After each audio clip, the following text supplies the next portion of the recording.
Defense News. It's proudly sponsored by Navy Federal Credit Union. If you're a member of our nation's armed forces, the Department of Defense, or if your family is, we'd be proud to serve you too. On this edition of Defense News Weekly, we find out the details of a massive defense merger, learn about the Pentagon's work in electronic warfare, and see new technology that could be game-changing. In addition, we'll also look at the problems faced by the F-35 and if they can be fixed. With in-depth interviews, up-close video, and leading analysis, this is Defense News Weekly.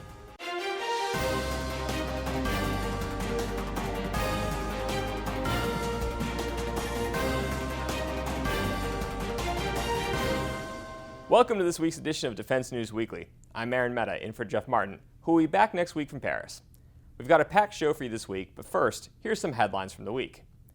Raytheon and United Technologies Corporation have announced plans to merge into a new entity called Raytheon Technologies Corporation in early 2020.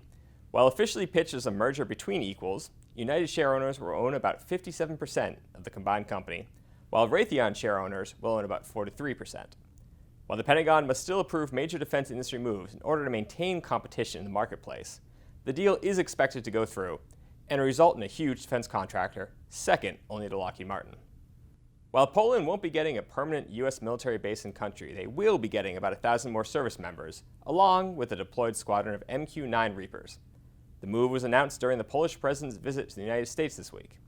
While the makeup of the additional troops in Poland hasn't been announced, it will likely include special operations, logistics, and an armored division headquarters. After an almost 21-hour marathon session, the House Armed Services Committee has filed their authorization bill for fiscal year 2020. The NDAA allots $733 billion among the DoD and security programs within the Department of Energy, a cut from the $750 billion requested by the White House and supported by the Senate Armed Services Committee.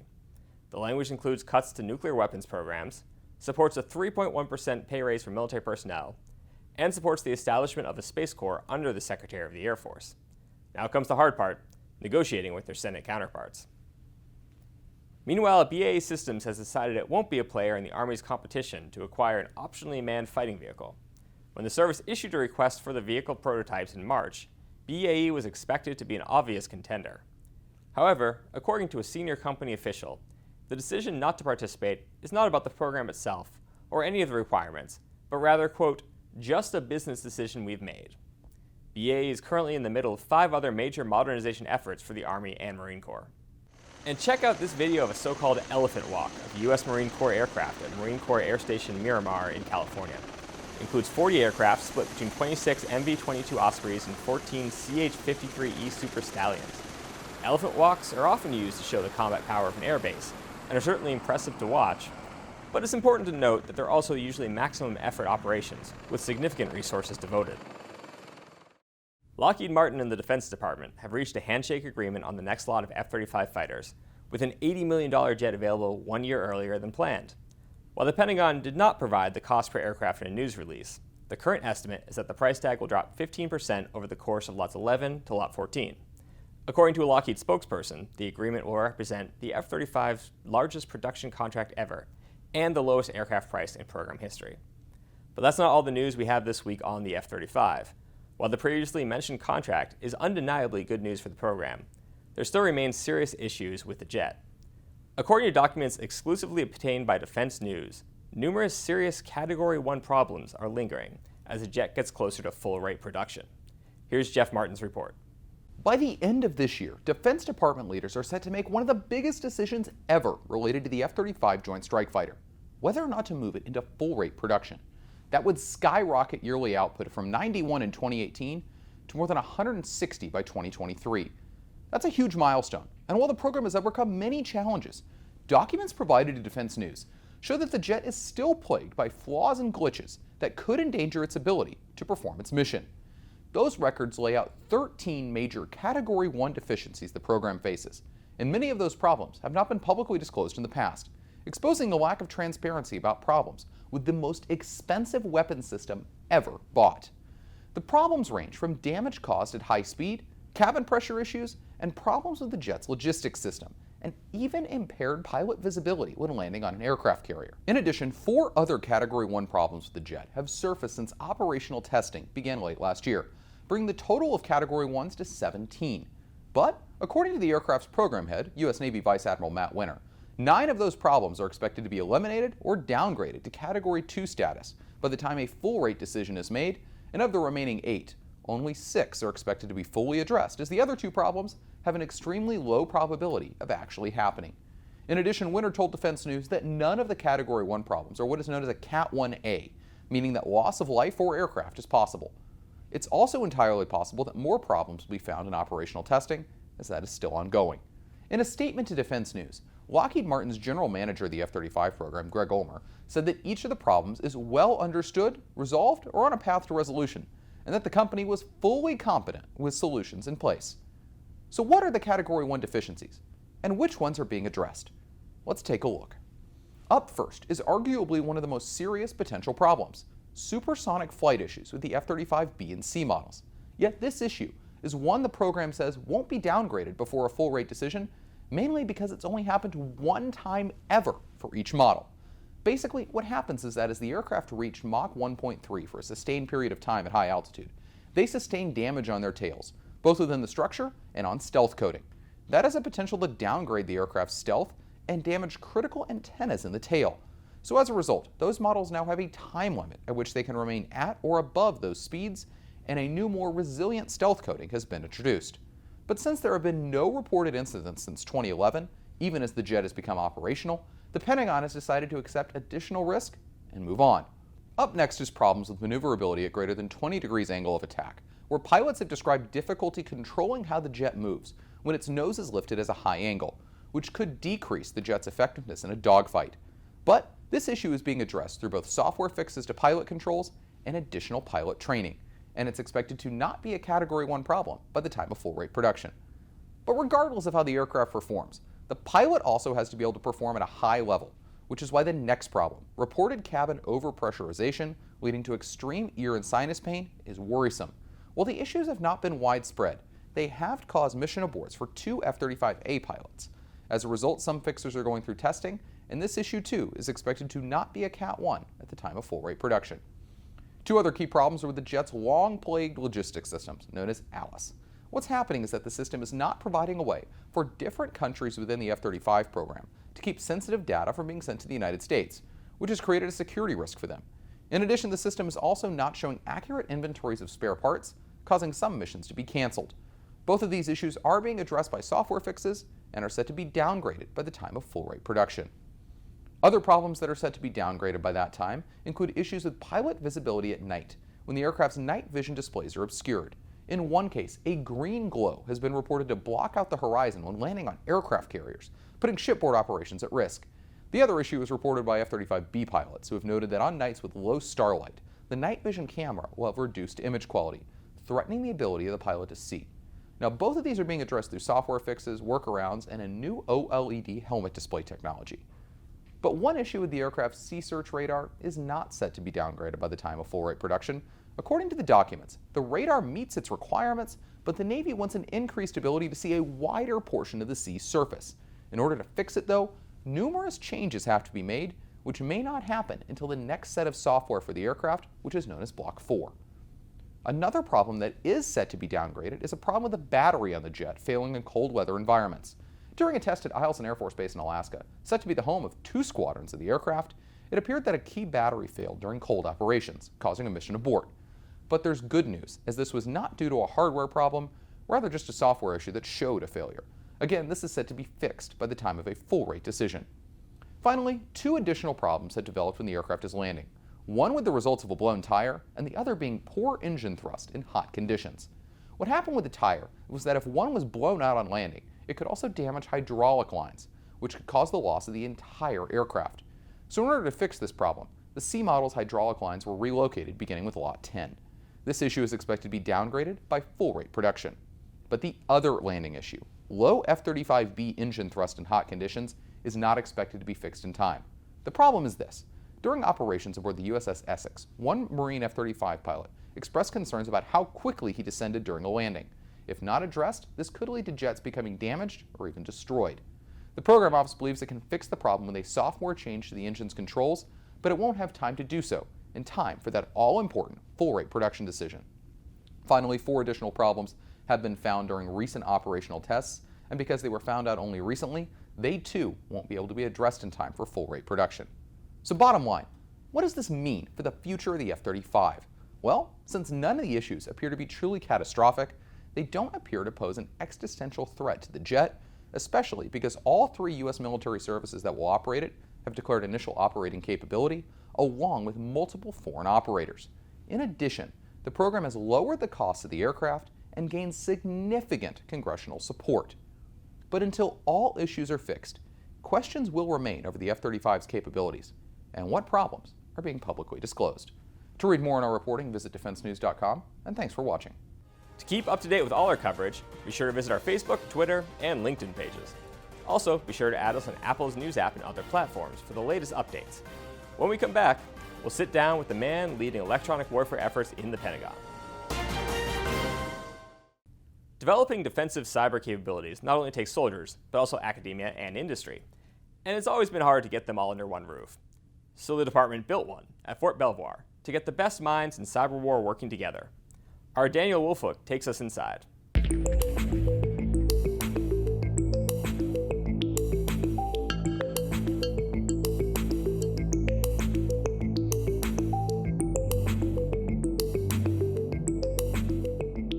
The benefit of the Forge right now, as it stands, is rapid acquisition, rapid assessments, rapid prototyping, interaction with industry as well as soldiers.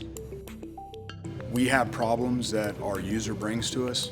That team is already here, the user being part of it, bringing all those things together here at Fort Belvoir at the Forge, and then being able to quickly get prototypes into the hands of soldiers.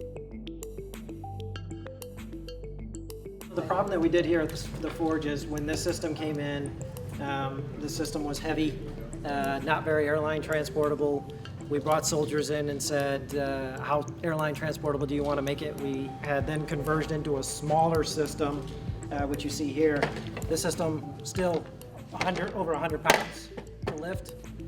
So the soldiers came back and said it's got about the right size factor, but from a weight perspective, this is too heavy.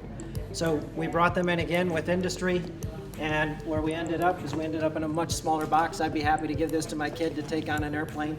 I'd be happy to put this in an overhead, and that's what they did here at the Forge. Is they worked with industry on the spot. They worked with 6 different vendors and settled on a configuration, which we are now in production in less than 8 months, to where these systems were taking 18 months to design and build. We're now with design, build, test, manufacture in 8 months. This facility really allows us to go from innovation to integration and then move to capability support, all in one facility, and that is the key to the Forge for the Army. Electronic warfare is rapidly becoming one of the most critical parts of the battlefield. So at the 2019 C4ISRNet conference in Arlington, Virginia, Executive Editor Jill Itoro sat down with the Pentagon's leader in that field, Dr. William Conley. First, thank you so much for joining us today.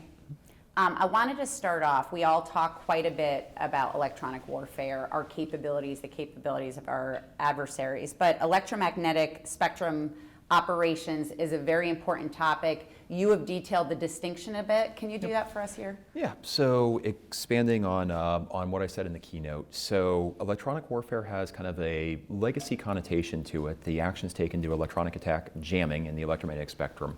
The electronic warfare supports sensing the environment, the anti-jam electronic protection. In a more multifunction world, which is enabled by software-defined radios, we now actually can do a wide variety of different functions through the exact same devices. The term EMSO, electromagnetic spectrum operations, as you just said, is really about how do we do all of those things dynamically through a finite number of apertures, but also how do we battle manage all of these different things which are happening in the electromagnetic spectrum today. And how far along in the EMSO, as you said, how far along are we? Is this still in the preliminary stages in terms of development and capabilities? So I would say, so doctrinally, we are definitely making progress in that direction. From a strategy side, we are absolutely making progress in that direction. From a prototyping of capabilities, I would say we are there for a fielding of capabilities, there are some systems which are much more based around that multifunction future.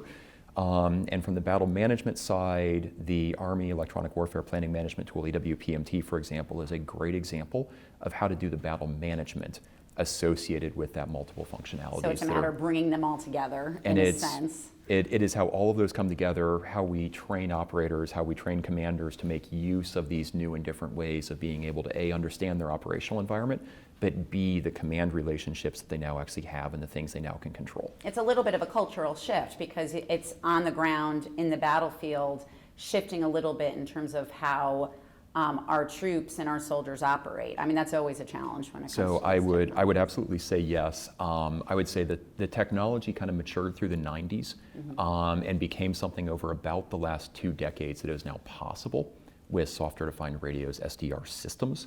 But now, obviously, as we look at the great power competition, that changes how we need to be able to dynamically maneuver and the density of units that we need to be able to maneuver with. You spoke also about the use of data and being able, I think what you said is we have pockets of data, we're not quite at big data yet. And all of these capabilities really are, harnessed in the fact that we're getting intelligence. So, how do we bring all of the information that we're collecting together to really utilize it in an effective way? So the short answer, appropriately tagging of metadata, but obviously the longer answer. So all of the processes that we use today for determining how a system behaves and publishing data to make it for what somebody processed and how it gets published and shared is a logical process when it was exclusively humans that were looking at the data and things were getting generated as reports. For where we are at today, the ability to tag metadata, to associate those metadata tags with a data set, which actually very quickly allows a reader, a user, a consumer of that data to go back and to click on the links that they are interested in, allows them to, I'll say, swim upstream in a way that in a traditional report structure, there would have been volumes of data that would have had to have been delivered. It wouldn't be practical or viable, but it's something that all of us today that use the internet are doing on basically a daily basis. But it's how do we bring that more information age mentality into the data sets of the Department of Defense? And how do we allow users, how do we justify need to know for being able to go and to access some of these other sources? Yeah. So the estimate that you gave in terms of investment for EW was, I believe, between $5 and $6 billion annually. A lot of that investment, it looked like, is in R&D, prototyping, some of those preliminary areas, as you even mentioned. So practically speaking, how long do you think it'll take to really see transformative capabilities on the battlefield, and what do you see being at the front of that evolution? So what you actually picked up on is one of the challenges of how we build the budget and how we acquire electronic warfare systems. And so the reason why in the chart it shows substantial investment kind of in the science and technology, the so-called 6.1 to 6.3, is those program elements and the way the president submits the budget, they are discrete and they can be uniquely identified. This prototyping kind of 6.4 concept demonstration, we can separate that. By the time you get into the real bread and butter of doing design work, there are things that we can absolutely separate out. So the Navy's next generation jammer, it is its own dedicated program element. We can extract that line, and that is easily identifiable. In comparison, F-35 has an EW suite, but the F-35 we only buy with an EW suite. And so when we submit the budget, we talk about the investment in F-35, not the investment in the F-35 EW suite. And so what's interesting is in the chart, there is a variety of science and technology things that will make, be it F-35 or any other system in the future, better. But I can call out uniquely in that chart the Navy's next generation jammer, and nowhere in that chart does it actually call out any of the EW capabilities of F-35. Because of the way we build the budget, it is inseparable. And so the $5 to $6 billion, fully acknowledging, is a lower estimate. Some of the program elements are covering a variety of things, and EW is a portion. When EW is substantial, we choose to include it. It is not perfect, but it gives a fair amount of insight into where we are, which is the reason for wanting to make sure that we share it. But building off of that in the second half of what are some of the things that are exciting and are interesting and that are out there. So the first one that I think is good, there are a variety of programs of record that have been chugging through the acquisition wickets and the process. And so be that things like the next generation jammers I just hit on, the mid-band, the so-called increment 1, things are progressing. The Navy actually took a very different acquisition approach with increment 2, doing what is called a DET, a demonstration of existing technologies contract. And so for all of these different acquisition flexibilities, things like military acquisition, how do we more rapidly do something that is relatively mature? I think we're going to see a bow wave of some really exciting things that are happening in that space. The other one that is particularly encouraging me, going back to the battle management concept, the Army Electronic Warfare Planning Management Tool, the Navy Real-Time Spectrum Operations, RTSO, the Marine Corps has an equivalent capability there as well. The Air Force is more wrapped up in their multi-domain command and control sort of a construct. How we actually get the battle management so we can actually unify the joint force with allied partners to go and fight this bigger fight in the future, I think is a particularly exciting investment. And then after that, I mean, inside of each service, there absolutely are programs that are exciting. The Army is making great progress with TLIS, with MFU Air. So a collection of things in that space, all of which we are going to continue to have to keep, putting pressure, continue to deliver on in an ecosystem where candidly that's tough because of everything that's happening in commercial, because of the rate of change that we are also seeing in just the underlying technology. And coming up, we'll take a look at 2 emerging technologies for use in the field. On this week's Money Minute, Navy Federal Credit Union personal finance expert Carrie Ferran Sepulveda offers her latest tips. Whether it's a car loan, a mortgage, or student loans, ever wonder how you can change your loan terms or get a lower monthly payment? The good news is, refinancing your loan can help you accomplish that. If you have a loan payment that you're not able to handle anymore, refinancing could be a smart move. Your credit score may have also improved a lot since you entered the military or borrowed money for the first time. By refinancing with a higher credit score, you could get more favorable loan terms. Before you make the decision to do so, it's important to figure out how you'll repay this new loan and evaluate if you'll really see a significant savings as a result. At times, refinancing can bring added costs, such as with a mortgage, so keep that in mind. On the other hand, some lenders, like Navy Federal, will offer an interest rate reduction on student loans when you sign up for automatic payments, or even $200 cash back when you refinance your auto loan. Everyone's situation is different, so it's best to talk with your trusted financial institution to see what works for you. Refinancing could be just the thing for a healthier bottom line. Thanks, Carrie. To get more defense news coverage, be sure to visit our website at defensenews.com and subscribe to our early bird brief, delivered to your inbox every weekday morning to get you ready to start the day. Coming up, we'll take a look at 2 emerging technologies for use in the field. The Navy is interested in directed energy because of its light speed capabilities against a wide array of threats. So Daniel Wolfuk visited DoD Lab Day at the Pentagon to see how the Navy is testing its lasers. If you think sailors are high energy, you should check out their lasers. The Office of Naval Research has directed its focus on high energy laser weapons. It delivers a capability that against evolving threats in the current situations that no other weapons deliver. It gives you incredible precision, a speed of light engagement against those targets. It enhances the commander's understanding of his environment and really broadens his opportunity to use both the laser as well as conventional weapons against those threats. Lasers have been around for a long, long time, but their use is still being developed. That's why the Navy is testing those lasers on ships around the world.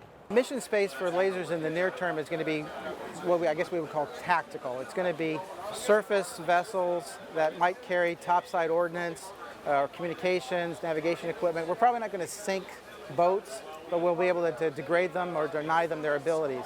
And then the other threat in the near term is going to be UAV based. So it could be drones, consumer grade, up to the militarized versions that would be significant threats in proximity to our ships.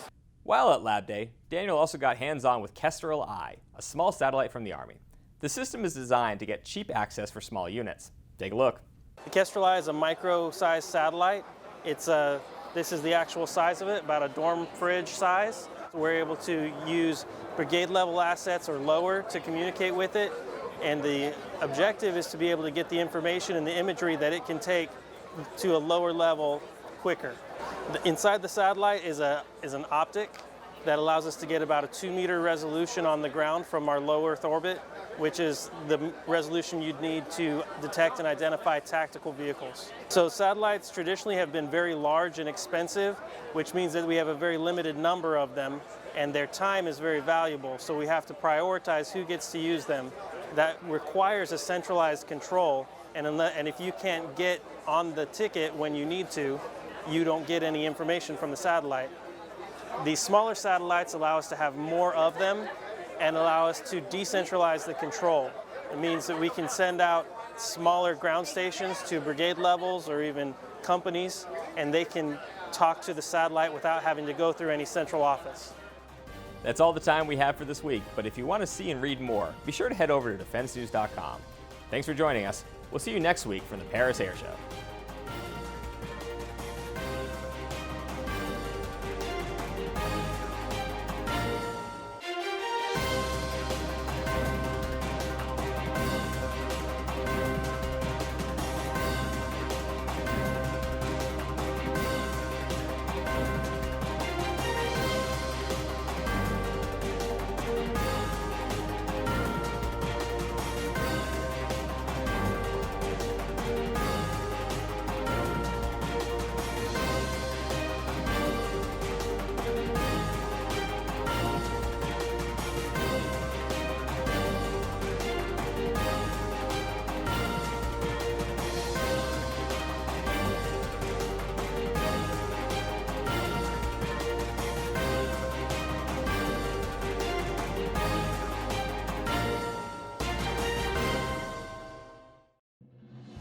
Defense News.